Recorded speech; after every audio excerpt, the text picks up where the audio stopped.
I'm going to give you a presentation in two parts. The first part is very specific to Lean, and it really is about a collaborative effort that's been formed by a number of Lean experts from around the United States with the mission of how do we broaden Lean, the adoption of Lean, well beyond the current statistics of how far Lean has been adopted by companies and organizations in the United States. So I want to give you an update on what that initiative is all about and some thought-provoking ideas for you to take away around that.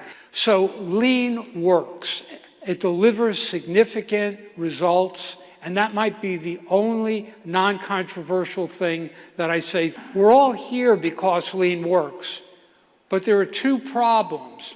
One's the problem at a company level, which is that Lean is, in many companies, most companies, not well understood, not well established, and the full benefits of Lean are not being realized. How many of you would you say that's true in your company?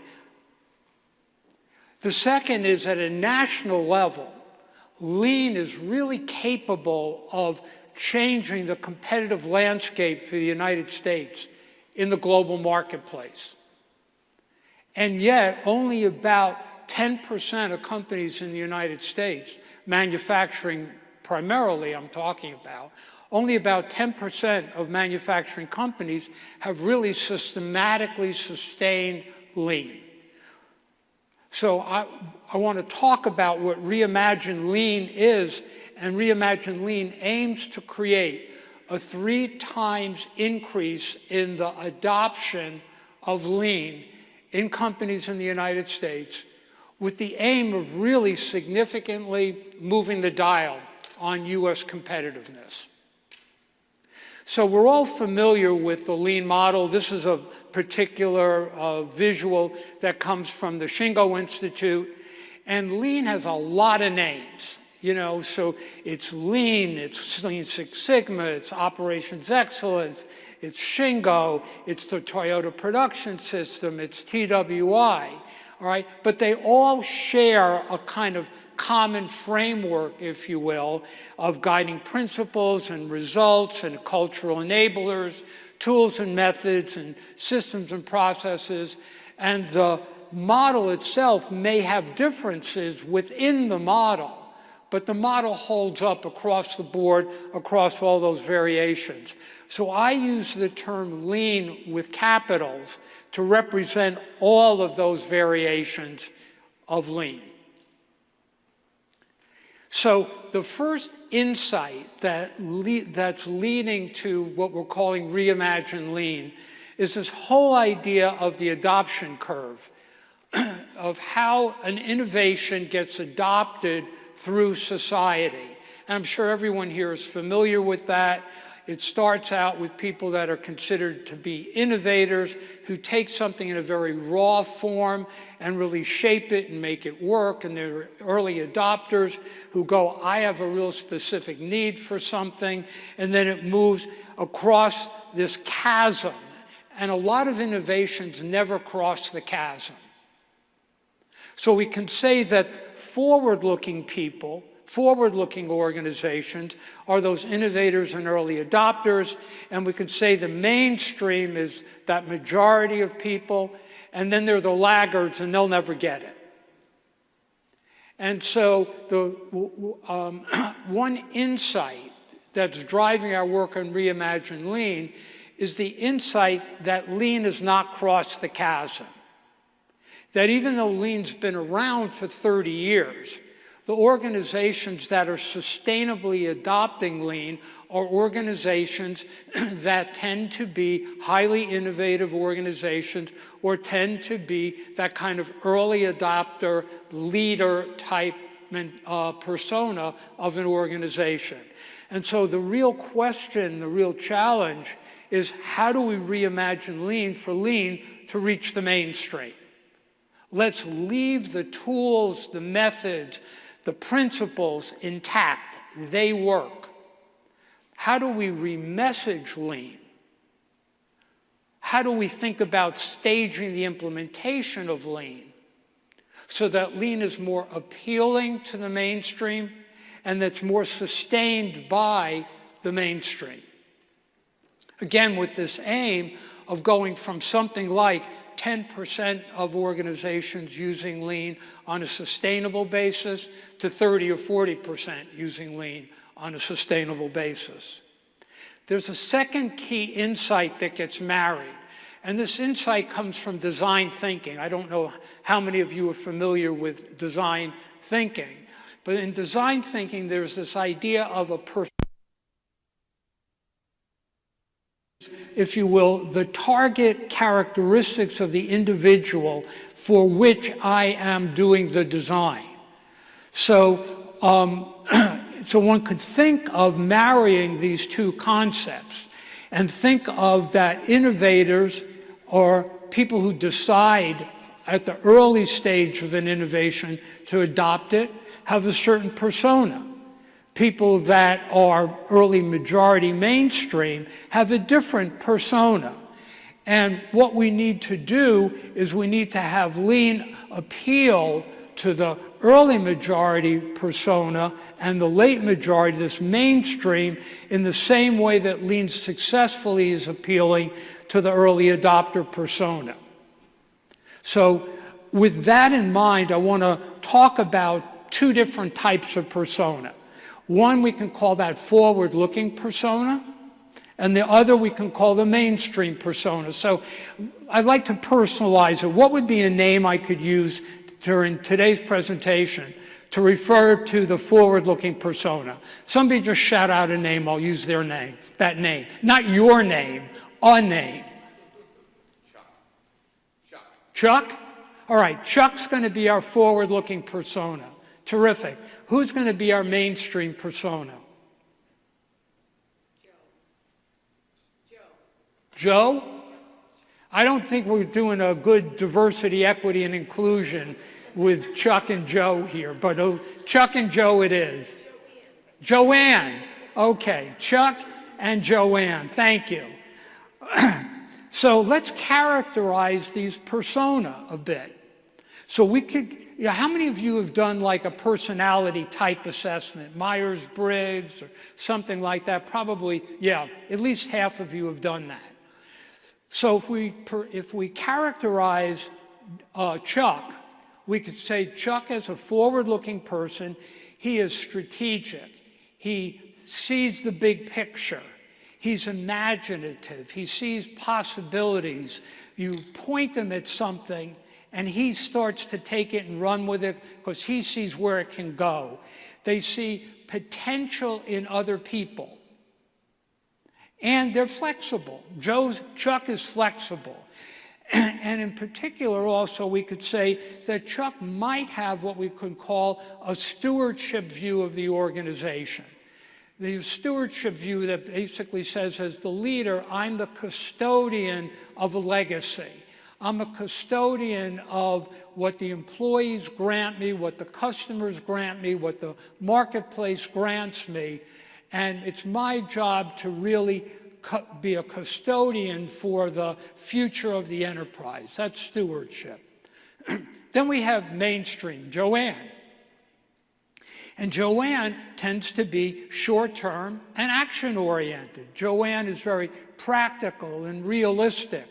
Joanne solves problems. Joanne sees the skills in others. Remember, Joanne is very present tense oriented, and Chuck is future oriented. So Chuck sees capabilities, Joanne sees skills. And where Chuck is flexible, Joanne values consistency. And Joanne tends to be a doer.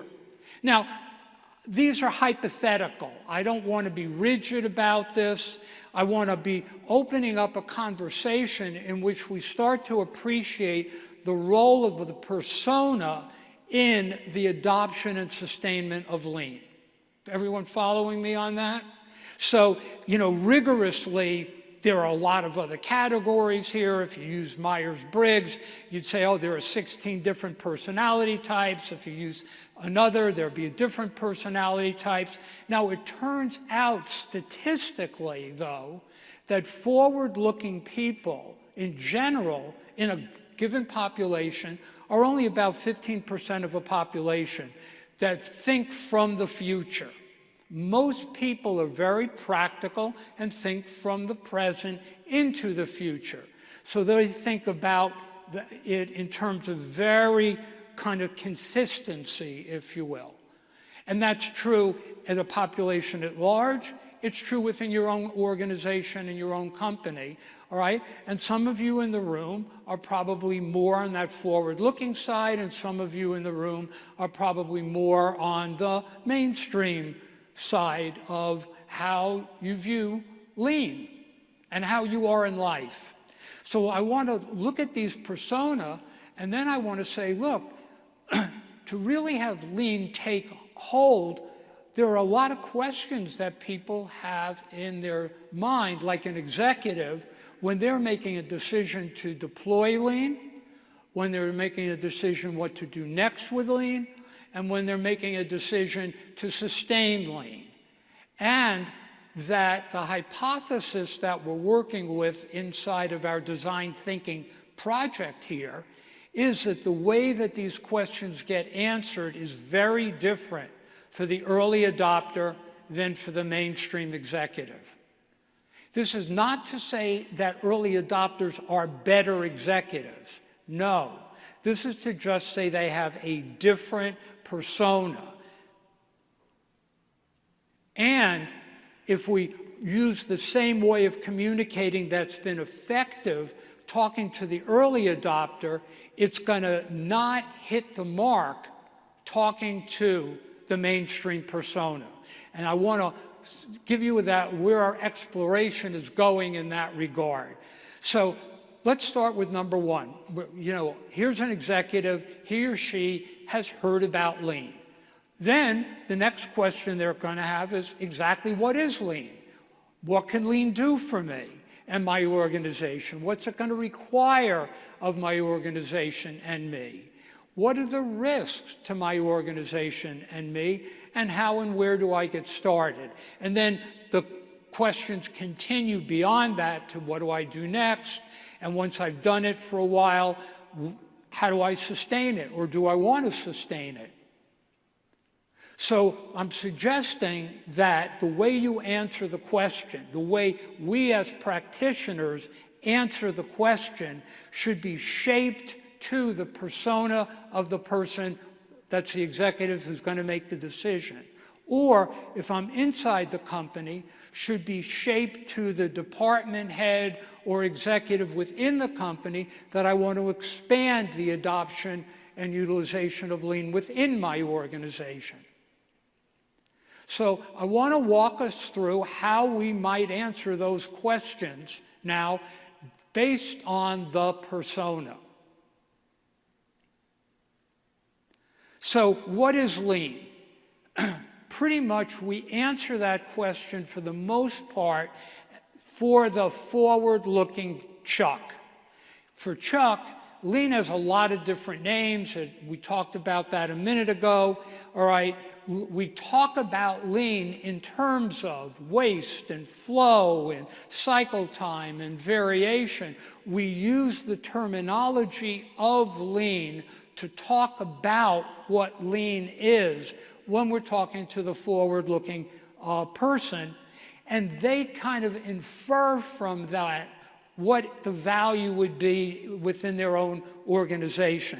And we kind of characterize lean, and you've heard that throughout the day, we kind of characterize it as this comprehensive model that's culture and training and tools and certification, and that's how we say this is what lean is. And in fact, if you Google lean manufacturing or you Google lean, you will see definitions around lean that have to do with waste, you know, cycle time, culture. That kind of terminology is what you'll find predominant in a Google search around lean manufacturing. Then for the mainstream, remember, is very practical. So having lots of names is confusing for the mainstream. So we're thinking about, for the mainstream, we need to be simplifying the naming. We need to be talking about what lean is in very practical, concrete terms. We're really talking about improved results. We're really talking about continuous improvement. We're talking about employee engagement. And we're not talking about this in a haphazard way. We're saying it's a real structured approach for getting better results over time, all right, through continuous improvement and employee engagement. How many of you can get the gist of what I'm talking about? Then when we talk to Chuck, we talk one way, and when we talk to Joanne, we talk another way. And if we talk to Joanne the way we talk to Chuck, it doesn't click. We're talking waste. What's waste, you know? Joanne doesn't think that way. Chuck does. If we talk to Chuck in terms of real practical terms, Chuck doesn't get it because Chuck's a big picture person. So I want to walk through these other questions, all right, showing you how you might frame it up. And I'd like you, as I'm walking through, for you to have somebody in mind in your organization who you're trying to influence to be a stronger voice for the adoption of lean, all right? And think about, are they a forward-looking person? And then in which case you probably want to think more about the forward-looking language and answers, or are they more of a mainstream persona? And see how this kind of plays back and forth against those two different persona types. So now, what can lean do for my organization, and what can I do for me? The WIFM question. For the forward-looking person, I talk broad strokes: operational performance, competitiveness, customer satisfaction, a workforce culture. You know, they infer from that. They can infer growth and profit and cost improvement. I don't need to tell them it explicitly. They can infer, if I take out waste, it's going to improve those things. For the mainstream, I need to talk much more concretely about it's going to make it, consistently make my numbers. I'm going to engage employees at all levels in solving problems. And that's going to reduce, you know, improve throughput, reduce cycle time, et cetera, and I'm going to reduce employee turnover and the cost of hiring. Then for me as an executive, for Chuck is concerned about his reputation as a leading, innovative leader and company. Chuck cares about improving the quality of life for his or her employees, and wants more time to lead, strategize, engage with the community at large. Whereas for Joanne, what's in it for her? Less worry, less stress, less problems that need her attention all the time, and to ease the concern that her company or department is falling behind. How many of you can connect this, that there's a Chuck version of the story and there's the Joanne version of the story? Let's keep rolling through these questions. Great, so now what can it do for me?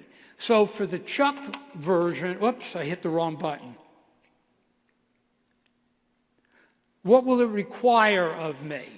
All right, so for the Chuck version, who's the visionary type, forward thinker, forward leader, what it's going to require of my organization is I'm going to be up front and I'm going to say, Chuck, it's going to change the way everybody works. And Chuck goes, fabulous, I'm up for it. For Chuck in person, personally, I'm going to say, Chuck, what it's going to require is you're going to have to make an upfront commitment to a multi-year journey, and you're going to have to make a commitment to a culture change. How many of you heard that resonate throughout today's presentation? Like that's a requirement. So this is where I want to abuse the notion it's a requirement. It's a requirement if you're talking to Chuck and the Chuck persona. But now I'm talking to the Joanne persona. I'm keep looking at you because you're my Joanne. And, you know, so for the Joanne persona, okay, what it's going to require is I got to chunk it down into specifics. I got to say, what's it going to require in the short term? All right? What's it going to require? I'm going to have to resource something. I'm going to need to bring in an external advisor or a trainer. And for the Chuck, instead of talking about leadership, I want to talk about the 2 or 3 or 4 things for Joanne that Joanne needs to do to support Lean in the early stages. What are the few things that Joanne needs to do? All right? And then, all right, I'm going to say to Joanne, I'm not asking you to fund this for 5 years. I'm saying let's put some seed financing in this, okay? Let's try it on. Let's learn from it, all right? And let's see where you want to take it after you have some real hard experience with this. Why? Joanne learns from personal experience. We got to get Joanne having experience. So then what are the risks? For the Chucks of the world, all right, will I get the return? All right, the risk, all right, is also that it could be perceived as the fad of the day, because many times the Chucks of the world introduce a lot of new innovations into their company, all right, and they don't stick, and then they go on and introduce the next one. So a risk that we want to be talking through with Chuck is, hey, is this going to be perceived as another fad of the day? How are we going to deal with this risk differently than we've done previously? Okay? And then from the point of view, of course, Chuck's thinking long term, from the point of view of sustaining it, we want to be actually having that conversation early on about what it could get in the way of this being sustained. Because there are a lot of companies that did fabulous, only what they did is they made it too rigid over time, like this is the right way we do everything, and it became unsustainable. So we want to be talking about that. However, then for Joanna, we don't cover any of that stuff, because the risks are very, very different in Joanna's world. All right? We have to talk about the money, the time, and how do we de-risk that. We have to de-risk the fact that some improvements might not work, and some might actually make something worse. And we have to de-risk the fact that some people won't accept it, and they may leave. Now, we know this is going to happen in the organization, but with Joanna, we want to be upfront in helping Joanna to think through the risks and how to mitigate the risks.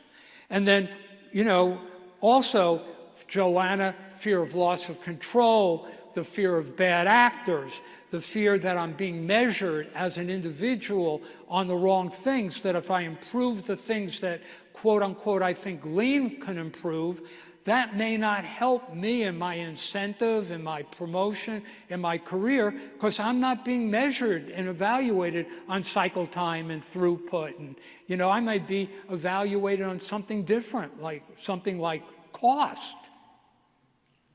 And so, again, I'm answering the question, and what we're also saying is, all right, that we want to be, these are on people's mind. And what we don't want to do is leave them unaddressed. We want to actually raise the issues up. We want to say we're aware of the risks, and this is how you go about mitigating the risks, and we want to talk differently to the different persona about that. How many of you talk risks? Getting a lot of blank stares the camera can't see the front of you. So risk is not something we kind of talk a lot about. Yet, for the Joannas of the world, talking about risk and appreciating this is risky is absolutely critical, because otherwise it gets amplified in her own mind, and there's no place to talk about it. And then how do I get started? So for the forward-looking, we're well aware that every consultant has their own preferred method.